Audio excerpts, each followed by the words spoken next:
used to think, if anyone were to betray me, it would be a stranger, not my own daughter, not the child I had raised with my entire life, with my own stooped back, with the nights I sat up shivering with a fever just waiting for her to come home from school. But on my 61st birthday, it was my daughter Anna who stood in the middle of a restaurant. In front of all my friends, smiled brightly and announced to everyone that I had agreed to give my apartment to her and her husband. I had never said that. I had never agreed. But before I could even open my mouth to correct her, her husband Brian stood up, tapped his wine glass, and toasted to the crowd, declaring Diane's apartment is now our new home. No one asked me. No one turned to see my reaction. Because in their eyes, I was already the wonderful mother who had just gifted her entire home so her children could start a new chapter. And me, I just sat there. I don't know when the fork slipped from my hand. My throat felt as dry as paper. I only remember drinking wine like it was water, smiling like a machine, and nodding as if everything was right. Even as inside my head, every piece of my reality was shattering like glass. If it were you, what would you have done in that situation? Would you have spoken up in front of the whole table? Or would you have smiled, too shocked to fight back? Leave a comment. Maybe this was once your story or the story of a loved one you never suspected. And if this has never happened to you, keep listening to my story, because I thought it had never happened to me either until it did. My name is Diane. I'm 61 years old. I live alone in a 2-bedroom apartment in the suburbs, the same place my husband and I lived for 32 years until he passed away. The apartment isn't fancy. The hardwood floors are old. The walls have been repainted 3 times. The pipes have burst twice, and the air conditioner is a window unit. I had to install myself because the technician's quote was outrageous. But it was home. My home. It was where I'd placed every potted plant, every picture frame, every armchair where my husband used to sit and read the morning paper. I thought I would live there until the end of my days. That night for my birthday, Anna chose a brand new restaurant downtown. The industrial chic kind, exposed brick walls, Edison bulbs hanging from the ceiling, acoustic music playing in the background, and a staff that called me by my first name instead of ma'am. I didn't like it. But Anna said, "You should try new things." Mom and I couldn't bring myself to refuse. She's my daughter after all. Anna is the kind of daughter everyone considers a model child. A great student, well-spoken, elegantly dressed, never raises her voice. Everyone told me I was lucky, and for years I believed them. Her husband, Brian, is a lawyer. Composed, polite, a man of few words. It was as if they were made for each other. I arrived at the restaurant 15 minutes early and sat waiting by the window. I was thinking about small things like the flickering light in my kitchen that I needed to buy a new bulb for at Home Depot tomorrow. I thought about the beef stew I'd left in the fridge for the next day. I wasn't thinking about starting a new chapter or moving at all. Anna and Brian arrived, both dressed beautifully. She was wearing an olive green dress I'd given her years ago. Brian wore a white shirt and a gray blazer. They looked like they were about to go on stage to accept an award. "Happy birthday, Mom," Anna said, handing me a small, carefully wrapped beige gift bag. I opened it. Inside was a cream-colored onesie with embroidered letters. "Best Grandma ever." I froze. Anna beamed. "We think it's time. Brian and I have decided to start trying for a baby." Before I could even feel happy for them, Brian added, "And it's a good thing we'll have more space soon." I was confused.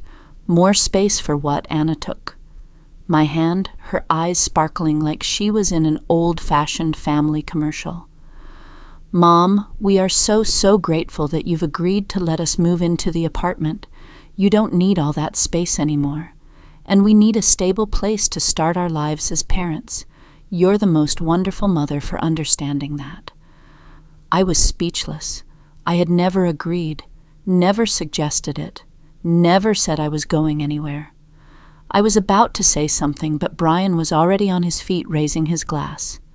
"May I have everyone's attention for a moment?" he said with a smile, gently tapping his glass. "Tonight is not only a celebration of Diane's birthday, but also a special day for my wife and me. We will be officially moving into her apartment, the place where we will raise our children and start our new life. And we couldn't be more grateful to her." Anna turned her phone's camera on me, recording my stiff smile. Everyone clapped. They shouted cheers. They didn't know, or didn't need to know, if I had actually agreed. I didn't react. I took a sip of wine and nodded. That nod, it would come back to kill me. Have you ever nodded just because you were too stunned to do anything else, and then found you could never take it back? I did. And that nod almost cost me everything. If you're still here, I'll tell you the rest. But tell me, was I wrong, or did I just wake up from a role I never auditioned for? I remember waking up earlier than usual the next morning, partly because I couldn't sleep, and partly because Anna's words from the night before kept replaying in my head. "You're the most wonderful mother for letting us start our family in a place so full of love." I stood in my kitchen making coffee, but my hands felt numb. It was still my old kitchen with its faded coasters, the toaster that sometimes needed a good whack to work, and the refrigerator covered in family photos. But somehow it all felt foreign. I took my coffee out to the balcony. I had a few plants there that I'd tended to since my husband was alive, lavender mint, and a tiny climbing tomato plant he used to say was as stubborn as you are. I used to sit here every morning in silence and feel at peace, but that morning, the moment I opened my phone, the peace vanished. Anna had made a Facebook post, a picture of my apartment. No, their apartment, according to the post. A corner of the living room with light filtering through the curtains, an unwashed wine glass on the table. I recognized the sofa. I recognized the throw pillow I had sewn myself. The caption read, "Our family's next chapter. Thank you, Mom, for letting us begin in a place so full of love." Below it were dozens of comments. "Your mom is amazing. I wish my mom was like that. Passing down the family home so beautiful. I didn't know what I was reading. It felt like I was looking at a reality I had never lived in." I switched to Instagram. Anna had posted a video, a short TikTok-style clip with soft acoustic music and gentle lighting transitioning from the hallway into the living room. The caption was simple: "From Mom's house to our new home." I bit my lip. My heart was pounding. The video showed a corner of the kitchen where I had just made my coffee. The kitchen light was still flickering, but in the clip it looked vintage, as if it already belonged to someone else. I put my cup down and sat motionless in my chair. I wasn't angry. I didn't cry. I just felt like I was slowly disappearing from the very place I belonged. Around noon, I received an email from Brian. "Hi, Diane. I'm sending over a moving timeline so we can organize everything efficiently and you don't get too tired. We've planned it out over 3 weeks, the first week for the bedrooms, the second for the living room, and the third for the kitchen and keepsakes. Don't worry, everything's on track. I've also attached a mood board for the new design we put together, simple, elegant, but still with a touch of you. Thanks again, Mom." Below was a PDF. I opened it, a clear, detailed plan broken down by day. There were even Pinterest links attached, neutral color palettes for young parents' ideas for modernizing a 2-bedroom apartment. I couldn't remember agreeing to any of it, not with words, not with a nod, but somehow they were turning me into someone who had consented logically and politely. I called Anna right then. Her voice was cheerful as light, as if nothing had happened. "Did you see the post, Mom?" "Yes. Isn't it beautiful? I tried to keep the angle warm so people could feel the love you have for us. You know how it is these days. You have to tell your story in a genuine and positive way." I was silent for a few seconds. "Anna, I never agreed to let you move in. You know that." There was a pause on the other end of the line. "Mom, you nodded at the restaurant. The whole table saw you. I have it on video. You raised your glass, you smiled, you drank the wine. You didn't say no. I didn't know what to say. My nod, born of confusion and shock, was now being used as evidence against me. I don't mean to make things difficult for you, Anna continued, but the wheels are already in motion. We're going to have a baby soon. This is a big deal. You weren't planning on living alone forever, were you? I froze. That question, it sounded so caring on the surface, was actually a twisting knife. A gentle poke at my deepest fear, the fear of being alone in old age. I need more time, I said. Of course, sweetie, Anna replied quickly, her voice like honey. We're just getting prepared. But you know, in a family we have to be united. You wouldn't want us to feel rejected, would you? That night I didn't eat. I sat in my living room looking at each object, our wedding photo, the bedside lamp, my husband's bookshelf. Everything was still mine. But on social media it already belonged to a different story. I replayed the video Anna had posted. I watched myself in it, the way I sat smiling, faintly raising my glass silent, and I didn't recognize that woman anymore. My life was being rewritten, and I understood if I didn't do something soon, I would disappear from my own life. Have you ever felt like your own life was being retold by someone else, but it wasn't the truth? Have you ever been politely cornered into a situation where no one believed you were being hurt? Please share, because I think we are not alone. I started going through my paperwork on a bleak afternoon. The sky was overcast, not raining, but heavy with clouds, and I couldn't stand the silence in the apartment anymore. Since Anna's posts, I'd barely slept. I'm not the type to lose my composure, but something was twisting deep inside me. A feeling, not of fear, but of intuition. The kind of gut feeling only people who have lived long enough can recognize, that something is wrong, and it's more than just a misunderstanding between a mother and her daughter. I dug through a drawer in my bedroom dresser, the one I called my old paper drawer, where I stuffed all sorts of bills, insurance forms, medical records, and photocopies from when my husband was still alive. Most of it was yellowed with age, held together by rusted staples.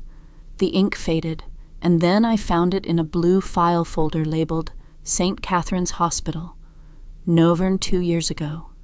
I remembered then. I'd had pneumonia and was in the hospital for 5 days. I was so exhausted I couldn't speak a full sentence, and every breath felt like a punch to the chest.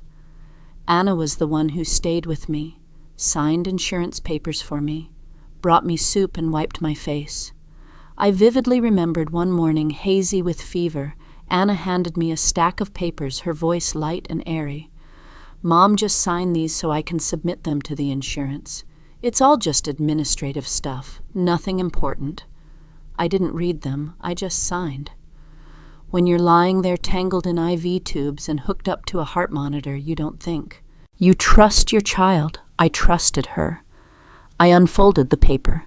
Bold letters at the top read, Temporary Power of Attorney in Case of Incapacitation. Authorized Agent Anna L. Reynolds. Effective period until officially revoked by the principal. I sank to the floor. I had handed her a key and then forgotten I'd ever done it. I grabbed the paper, went straight to the phone, and called Annette, the lawyer, who had handled my husband's estate. She was a practical, no-nonsense woman who once told me, Diane, if you sign something without reading it, you'll end up sleeping on your own porch. I read the document to her. The line went silent for a few seconds. Then she asked, Is that your signature? Yes, it's mine. I could almost hear her sigh through the phone. If that document hasn't been officially revoked, and if the agent has evidence of your cognitive decline, then theoretically they could petition for control of your assets. But I'm lucid.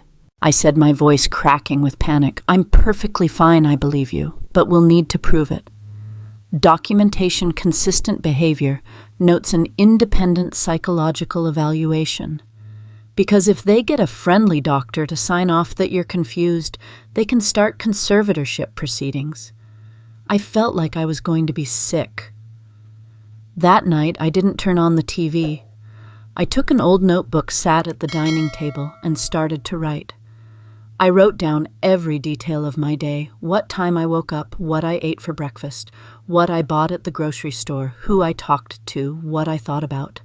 I wrote in blue ink with the same neat penmanship I had as a secretary. The first page, Monday, 6:55 a.m., drank coffee, ate toast with peanut butter, called Annette, my lawyer, to report the status of the power of attorney, found old records in the bedroom dresser, started keeping a journal today. I placed the notebook neatly beside the phone. The next day I went to the bank.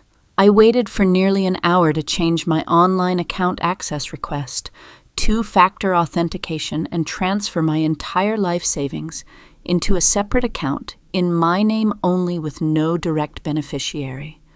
I also bought an external hard drive. Small fit in the palm of my hand.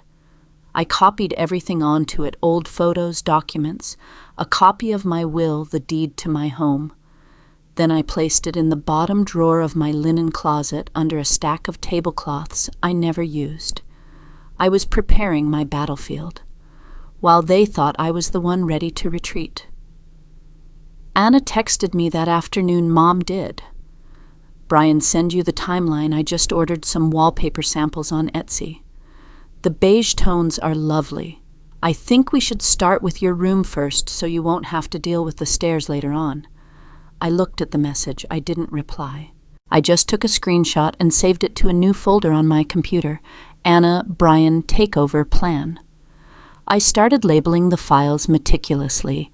Apartment photo, not Instagram.jpg, Brian, email, timeline.pdf, power of, attorney scanned, original, PDF, journal.entry, day 1, docx. It wasn't because I like being organized. It was because I was starting to understand I was being legally hunted, and I needed to defend myself as if I were living in a silent trial. Have you ever been bound by something you signed when you were sick, not thinking clearly, or not paying attention? Have you ever placed your trust in your children, only to discover they were holding that piece of paper like a weapon? If you have, I hope you'll share your story. Not to relive the pain, but so no one else has to suffer in silence like we did. I heard a knock on the door around 9 a.m. 3 short, even taps, the kind a familiar person makes. I wasn't expecting anyone, nor had I ordered anything. But when I looked through the peephole, I knew Anna. Standing there, a steaming paper coffee cup in her left hand, a white gift bag in her right, her face as bright as if it were just a pleasant morning between a mother and daughter. I opened the door a crack, leaving the chain lock on. "You're here early, just stopping by for a little bit, Mom," she said, her smile as gentle as ever. "I brought you your favorite. Hazelnut cream, light ice, no sugar." I unlatched the chain. Anna walked in as if she still lived here, as if nothing had happened. "Did you sleep well? You must be tired these past few days. I know we surprised you a little." I didn't answer, just a slight nod. "You know how social media is. Mom, you have to share your story first before someone else rewrites it and blows it out of proportion." She placed the gift bag on the table and pulled out a glass jar with a simple label, prenatal vitamins. Daily support. "We're hoping, Mom," Anna said, placing a hand on her stomach. "It's only been a few weeks, nothing's certain yet, but after your birthday dinner I just thought, this is the perfect time." I sat down, the now cold coffee in my hands. Anna glanced around the apartment, then walked leisurely toward the living room. "I was thinking, you could stay in this room. It's more convenient. No stairs, close to the kitchen, close to the bathroom. We'll just give it a light coat of paint, a clean pale beige. You can still keep your plants on the balcony, of course." I heard every word, but my brain was processing them in slow motion. It took a few seconds for each sentence to register for me to understand she was talking about my home with the tone of someone who already owned it completely. Brian arrived later. A soft knock, then he walked in without asking. He greeted me with his usual nod, then opened his backpack and took out a notebook and a tape measure. Not a word of explanation. While Anna continued talking about curtain colors and replacing the old carpet with laminate flooring, Brian walked down the hall measuring the height of the bookshelf, the depth of the kitchen cabinets, the distance from the electrical outlet to the corner of the wall. I sat frozen in my chair. No reaction, no questions. I just watched. "Mom, we're thinking of making the kitchen open concept," Anna called out from the bedroom. "I know you like a closed-off kitchen, but open spaces are what people want. Now it's bright, airy, and it'll be easier to sell later on."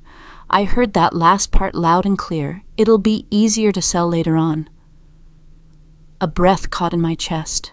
I mean, if things change down the road, maybe we'll move and you'll come with us. Anything can happen, right? I said nothing. I just stared at the floor where Brian had just stuck a yellow sticky note to mark the spot for a shoe cabinet.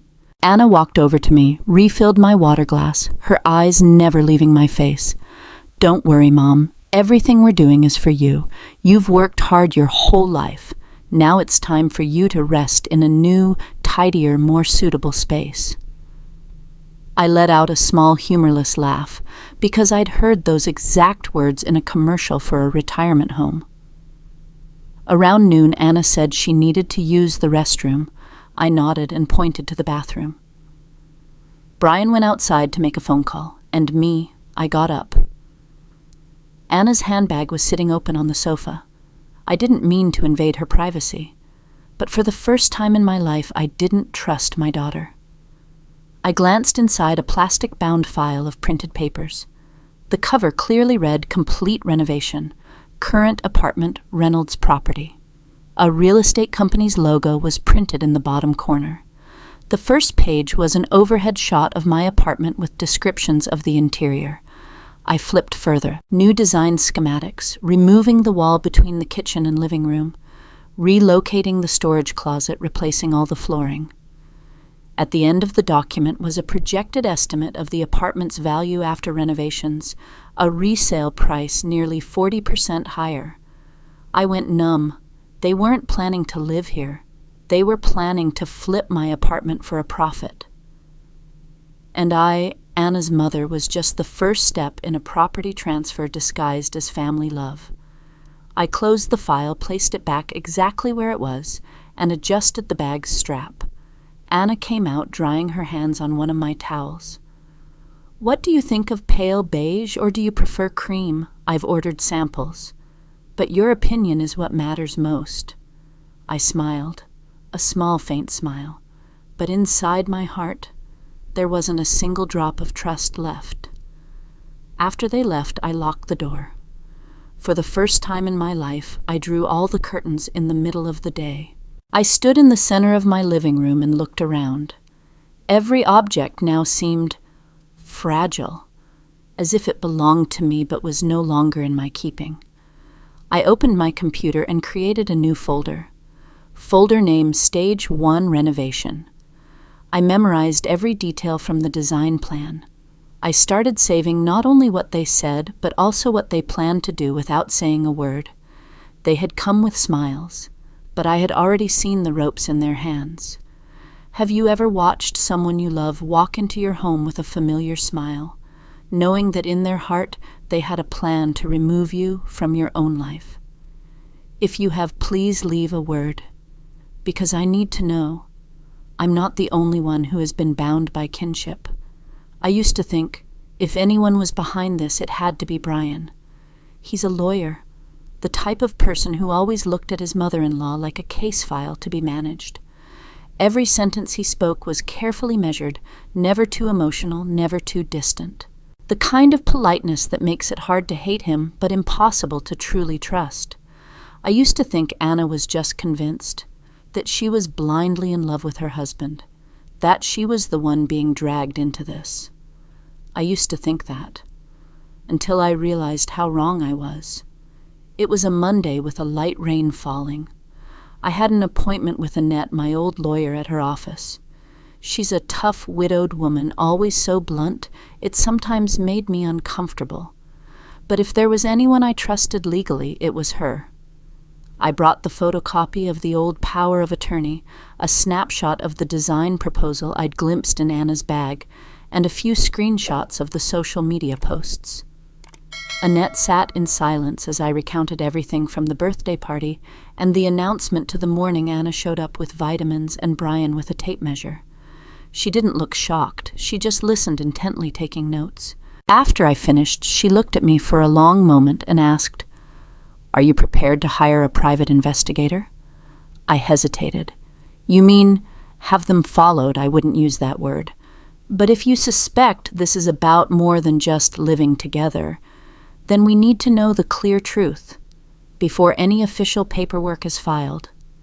I nodded. 3 days later, I received an email from her. It wasn't long. The subject line was just, "What you need to know." Attached was a PDF file, a report from a private investigator. My heart pounded like a drum as I opened it.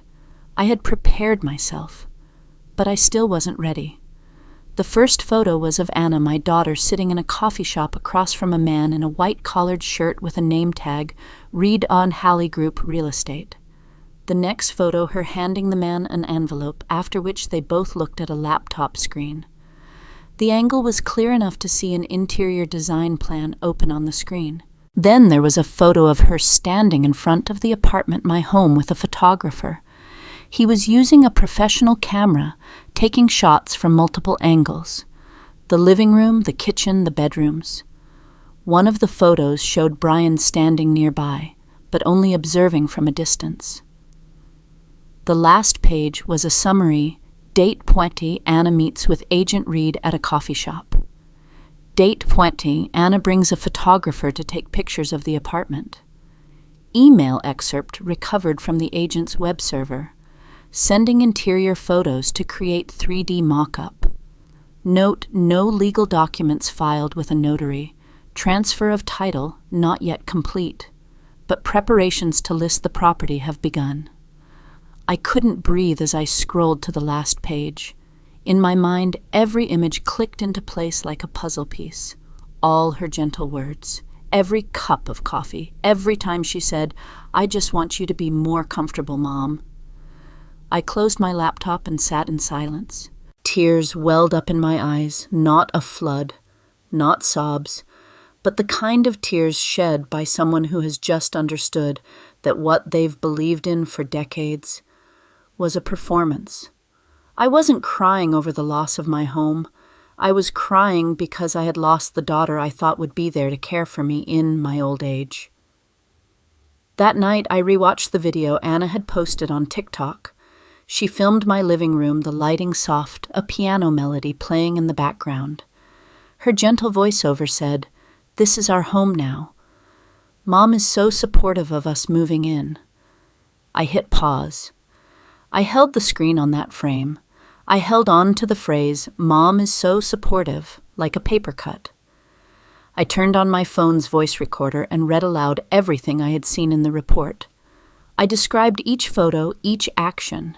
I saved it all to a separate folder on my hard drive, Stage 2, Evidence of Manipulation. I printed the photos and clipped them into my legal file. I started saving video clips, extracting audio, and timestamping everything. Not to sue immediately, but as a defense for when they would inevitably deny it. Because I was beginning to understand. The person behind this wasn't Brian. He was just a tool. The one pulling the strings was Anna, my daughter. The next day I received a text from Anna, "Mom, I sent over a few more paint samples for you to look at. I think a pale yellow would go nicely with the mint you're growing." I didn't reply. I just stared at the message, then typed a few words into a search bar. Involuntary property transfer laws, state regulations. I read, saved the information, and began to understand what I was up against. This was no longer about moving in together. This was a plan sequenced, prepared, and calculated. And I was no longer mom in my daughter's eyes. I was an apartment, an asset, a document waiting for a signature. Have you ever realized that the person you love most was the one planning to write you out of your own life? Not because they hated you, but because they thought they deserved what you had more than you did. I thought I would die of an illness. It turns out I was almost stripped of everything by my own flesh and blood. Have you been through it? Tell me, because I think I'm not the only one who has been turned into a signature. I received the envelope from the post office on a sunny morning. It was the same day I had just finished hanging new curtains in the kitchen. A light ivory-colored linen, the kind I chose because my husband used to like it bright but not too harsh. I sat down at the dining table and opened the envelope with my old paring knife. Inside were 3 sheets of paper. One was a typed cover letter addressed to Ms. Diane L. Reynolds. One was a set of instructions for requesting an independent psychological evaluation. The last was a referral to a psychologist personally recommended by Brian, whom I had never met. The letter stated clearly, "We recommend you undergo a cognitive assessment to ensure that current property decisions are not influenced by any signs of age-related cognitive impairment." The words cognitive impairment were in bold. I stared at that phrase as if it were an oil stain on a white shirt. That afternoon I called Annette. "Can we refuse?" "Yes," she said without hesitation. "But you need to understand this move isn't about their concern for you. It's their way of creating a legal basis to file for conservatorship. Even though I'm still lucid, that's precisely why. They want to create a narrative that you're starting to show signs. To make it easier to petition for control of your assets." I sat down, took out my notebook, and wrote down every word she said. 3 days later, Anna came. This time, she didn't bring coffee. And she wasn't smiling brightly like before. She came alone unannounced, knocking softly as if she were afraid of startling me. I opened the door a crack. "Is something wrong?" She looked at me, her eyes sad, her voice deliberately trembling. "Mom, we need to talk. Can we?" Stepped aside without a word. She entered the house and set down her bag. No gifts, no vitamins. Anna sat in the armchair across from me. She took off her coat, smoothed her hair, and looked at me with the same expression I remembered from when she was a little girl, the apologetic look after breaking a vase. But I knew this time it wasn't an apology. "I know. The last few weeks have been a little fast. We didn't mean to make you feel pressured. But, Mom, we're just trying to take care of you." I remained silent. She continued, "You can't live alone forever. This apartment is too big for one person. We thought if you lived with us, with someone to care for you, cook for you, talk to you, you wouldn't be so lonely." I still said nothing. I was listening, but I was also watching her hands, her right hand fidgeting with her wedding ring, her left resting casually on her purse. "I know you're afraid of losing control, but this isn't about a power struggle. We just thought, if you can't make all the decisions anymore, then someone should be there to help you." I looked up and met her gaze directly. It felt like I was looking at a stranger wearing my daughter's face. "I know, and I'm recording every word you're saying." Her face hardened. I tilted my head slightly as if to make sure the recorder in my pocket was still running. I continued, "I also know about the power of attorney. I know about the preliminary contract you signed with the real estate agent. I know you had the apartment photographed, sent off renovation designs, and got a retail appraisal. And now I know you're using a familiar doctor to recommend I be put under observation." Anna didn't react immediately. She quickly regained her composure, her voice softening. "Mom, you're misunderstanding. We're just worried. You seem to be having a little trouble remembering things lately." "Don't you?" I smiled. "Do you remember the mint plant on the balcony?" "Yes, you've had it for a long time. I relabeled it with the date every time I watered it. And I have time-stamped photos from every week. I have a handwritten journal from the last 3 weeks every single day. It's not because I'm old. It's because I knew you would do this." I stood up, walked slowly to the bookshelf, pulled out a notebook, and placed it on the table in front of Anna. "This is my handwriting, no one else's. Go ahead and look." Anna didn't touch the journal. She stood up, grabbed her bag, and said nothing more. But before she walked out the door, she turned back. "You're making this harder on yourself, Mom. We didn't want it to come to this." I didn't reply. I just watched her leave. The door closed softly, as if she wanted to leave a path for her return. But that path was no longer there. That night, I sat alone on the balcony. I played back the recording. I listened again to every phrase. If you can't make all the decisions anymore, if you don't hand it over willingly, we'll have to petition the court. I saved the audio file to my hard drive, naming it Stage 3, Fabricating Incompetence, MP3. Then I continued writing in my journal. The date, the time, my emotions, and the conversation that had just occurred. I wrote with a slow but steady hand, as if I were knocking on the door of my own self-belief. I wasn't afraid of losing my home anymore. I was afraid of losing myself, and that was something I would never let happen. Have you ever been accused of not being of sound mind simply because you wouldn't do what someone else wanted?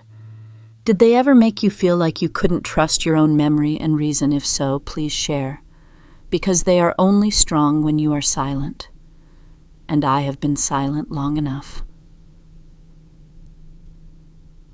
About a week after Anna left my apartment with her fake sad look and half-veiled threat, I started getting messages. Not from her, from my friends, from acquaintances at my church, a few old neighbors. The messages came in gently, politely, but with a very clear subtext. "Diane, I read Anna's post, and it seemed so strange. Is something wrong, Diane? I don't know the details, but seeing what Anna posted made me so sad. I always thought you loved your daughter so much.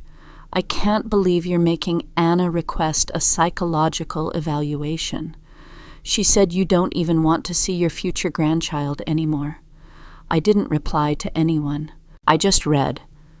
Then I saved a screenshot of every single message. I went on Facebook. Anna's profile was full of new posts. One article was titled, "Love Shouldn't Be Conditional, Not Even With Your Own Mother."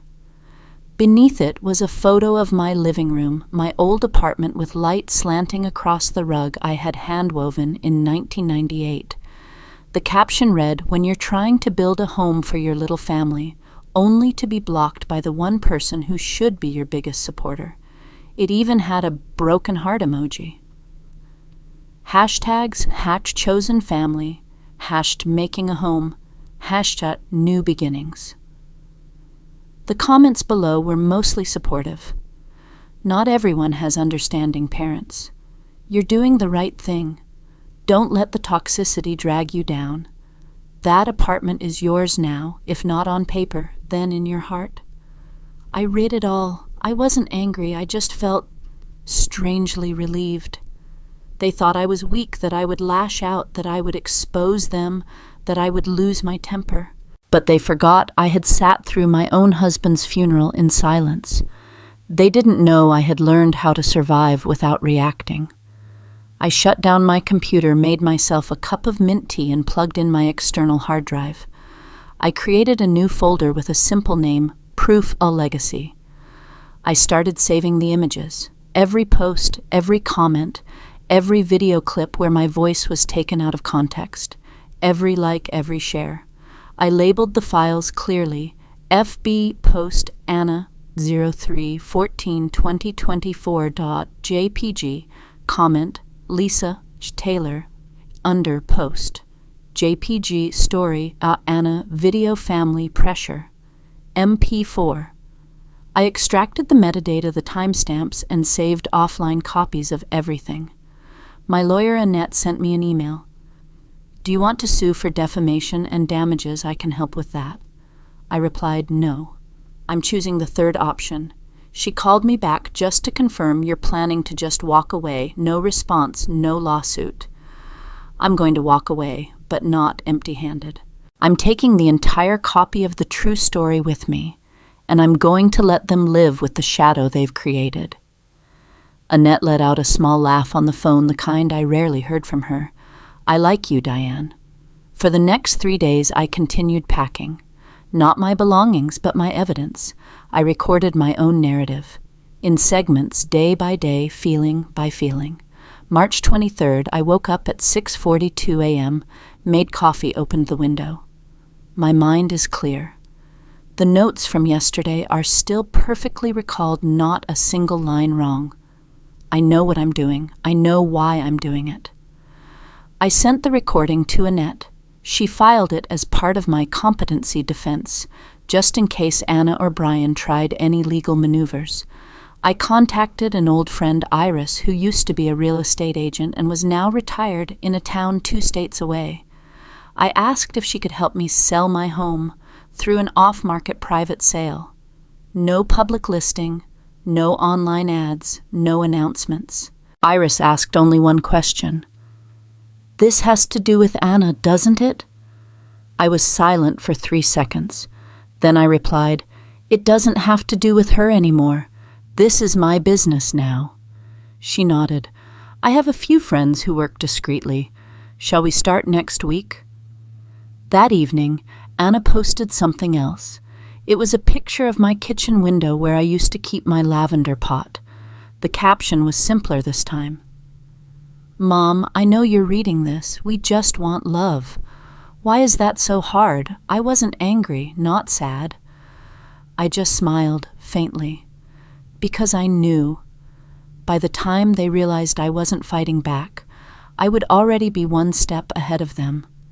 Have you ever chosen not to retaliate, not because you were weak, but because you were building your own way out?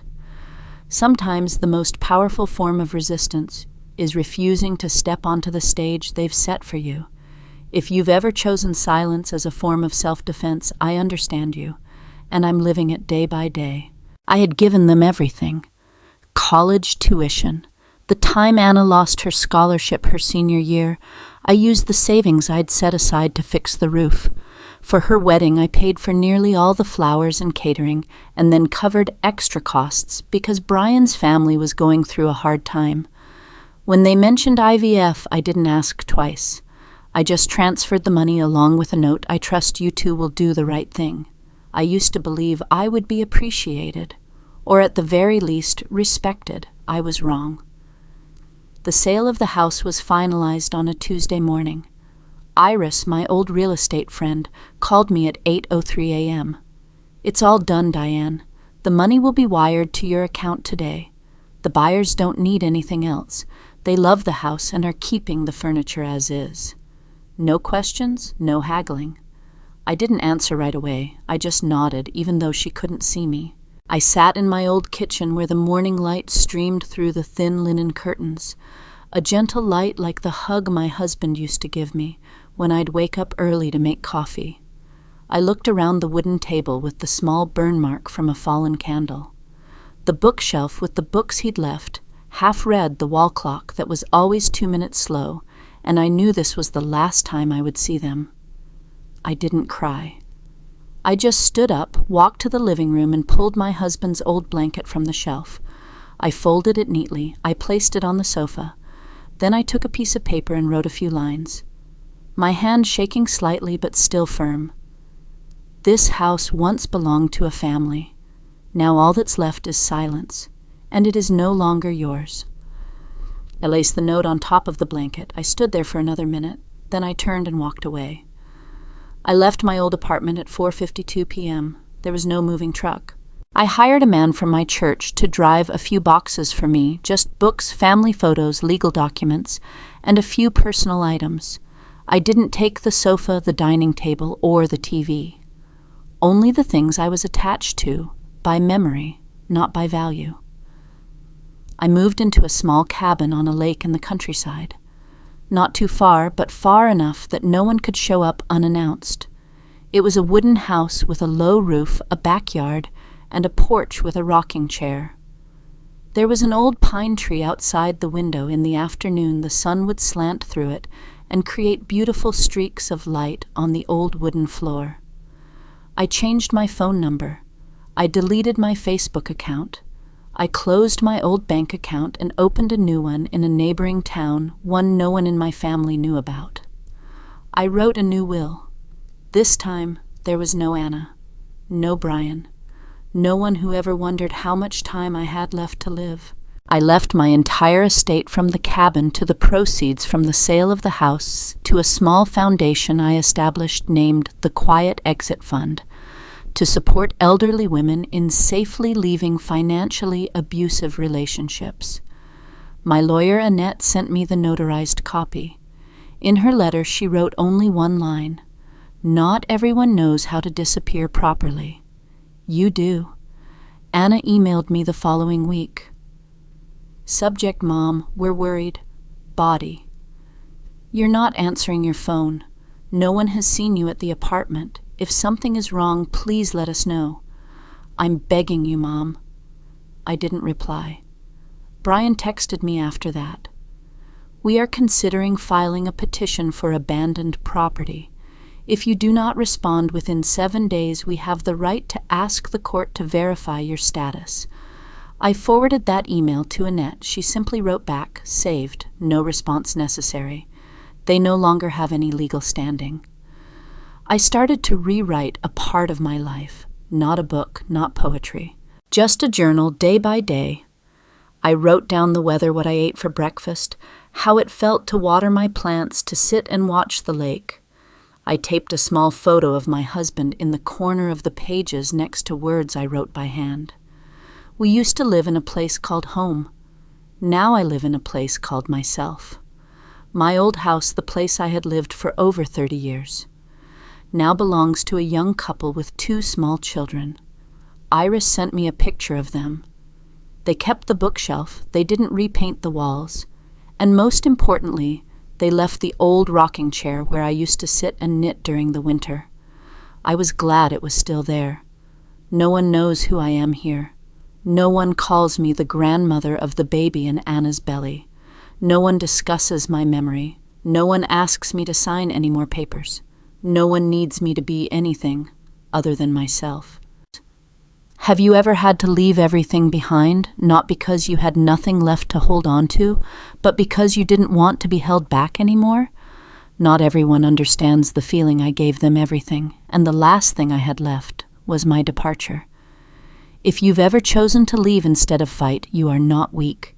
You just knew what was most worth keeping yourself.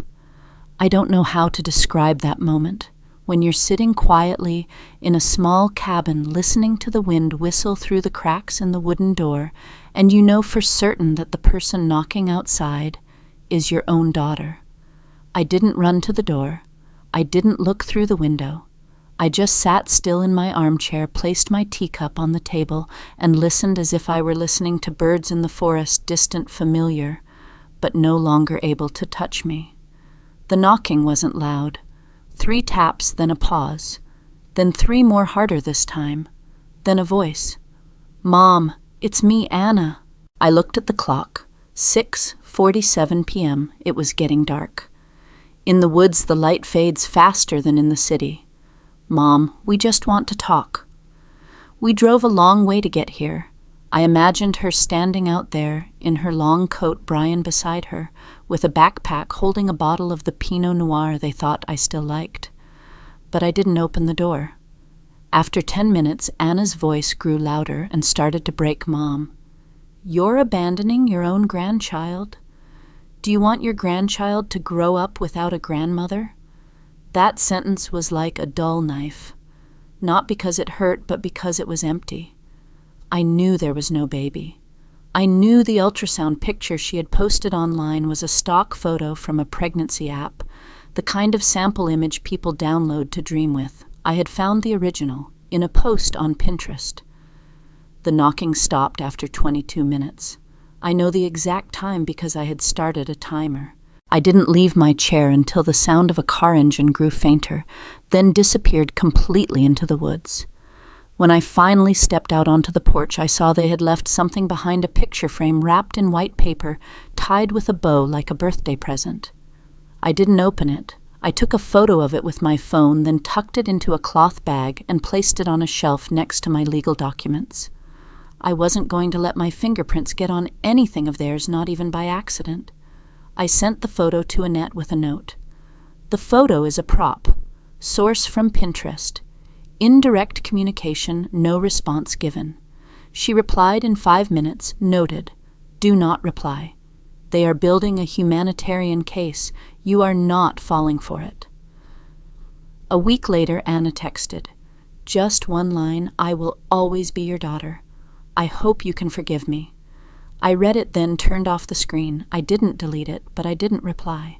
I stood up, went to the kitchen and boiled water for tea. The mint I grew in a wooden pot on my porch. The kind I knew I had planted and watered every morning myself. No one helped, no one asked, no one pretended to care. I took my tea out to the porch, sat down in the old rocking chair, and wrapped a shawl around my knees. The air was still that day, the lake in the distance as smooth as glass. I watched the sunset retreat behind the trees, a pale orange streak, then violet, then gone. I sat there in silence, not crying, not thinking, just breathing. And in that moment I understood this. I didn't lose a daughter. I had given her every chance, every key, every ounce of trust, every explanation, every gentle look. She didn't lose her mother in a single day. She lost her mother the moment she started seeing her as an apartment, a signature, an end-of-life stage to be managed. I didn't get my revenge with a weapon or a lawsuit. I got it with my absence, a permanent absence. Anna will tell someone that I abandoned my family, that I was stubborn and wouldn't listen, that it was all just a misunderstanding. I don't need to respond, because I am no longer a part of the story they are trying to tell. I am no longer sitting in their theater, and my silence is the one thing they can't control. That night I slept deeply. No nightmares. No waking up at 3 a.m. to a phone notification. No lying awake, hand on my forehead, thinking about paperwork. No replaying the image of Anna looking at me, hand on her stomach, pretending to be choked with emotion. I just slept, like a normal person in a normal house. No one demanding anything, no one pretending, no one calling. And if they did call, I wasn't there anymore. Sometimes the most powerful way to assert your right to exist is to withdraw from the very place that made you feel invisible. I don't need anyone to understand. I just need to live, uncalled for, uncontrolled, and unmisinterpreted. About a month after I moved to the cabin, once the rhythm of my life had slowed enough for me to distinguish the sound of falling pine needles from the wind whistling through the window, I received a strange email. The sender was Julie M., a name that took me a few seconds to place. Julie had been Anna's best friend in college. They had shared a dorm room, posted pictures hugging at graduation, and called each other soul sisters. Then one day, Julie disappeared from Anna's life. I never asked, and Anna never said why. The subject line of the email was not dramatic. It just said, "Diane, I think you should know. I heard about your story recently." I opened the email. It wasn't long. You got out at the right time. They are under an internal investigation for using images of a property they did not legally own. Anna sent the photos, and Brian created a pre-listing on a real estate site. They thought they could corner you into signing before anyone found out.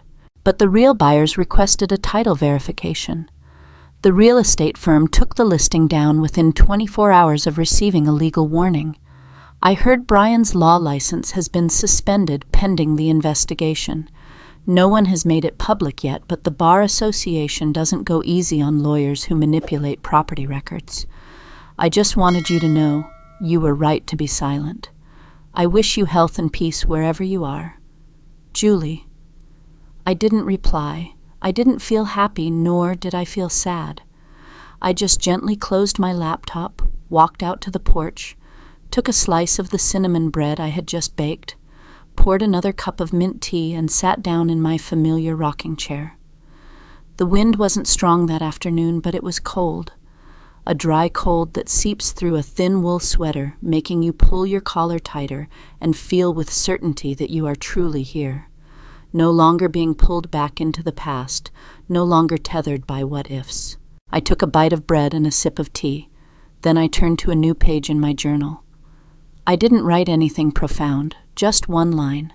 No one gets away with taking everything without paying a price.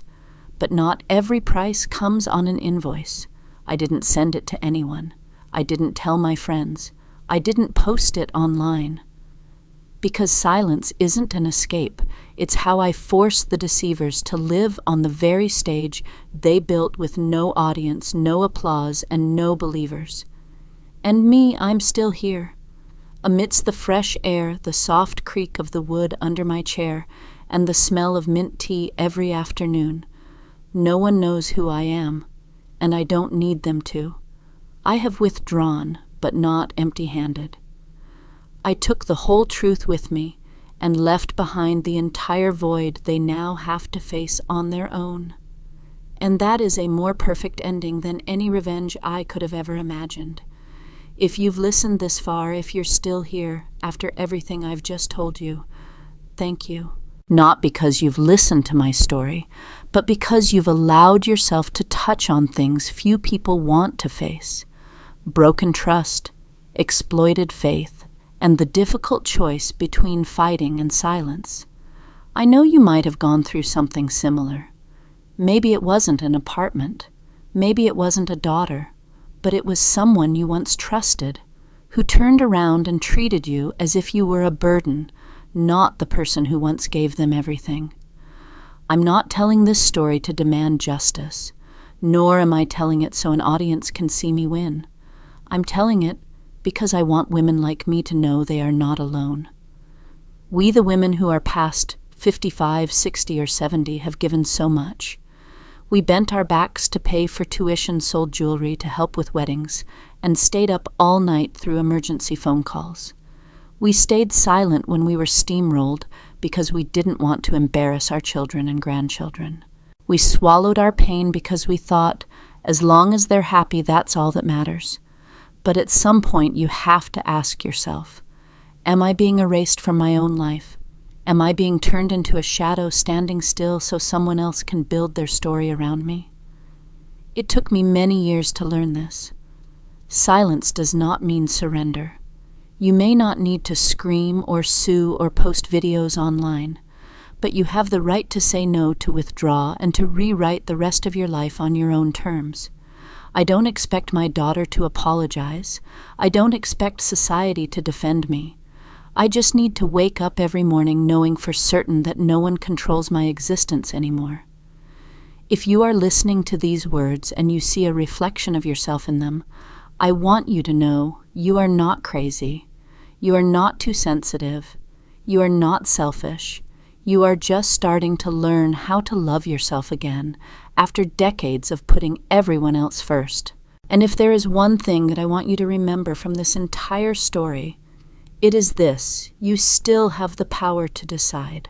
No matter how old you are, no matter what they call you, no matter who tells you that you should give it up, you are still the one who holds the door to step out or to walk away.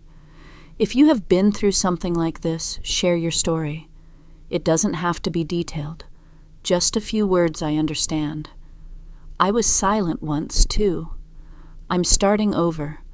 Leave a comment not just for me to see, but so other women know they are not alone. And if you are a child or grandchild reading this, don't be so quick to judge. Listen to your mother, your grandmother, your aunt, not with your ears, but with your heart. Because one day you will need someone to listen to you just like that. I am Diane. I was once pushed out of my own life, but I have returned without ever needing to step back in, because now I have built a different door. And this time I hold the only key, 180.7's.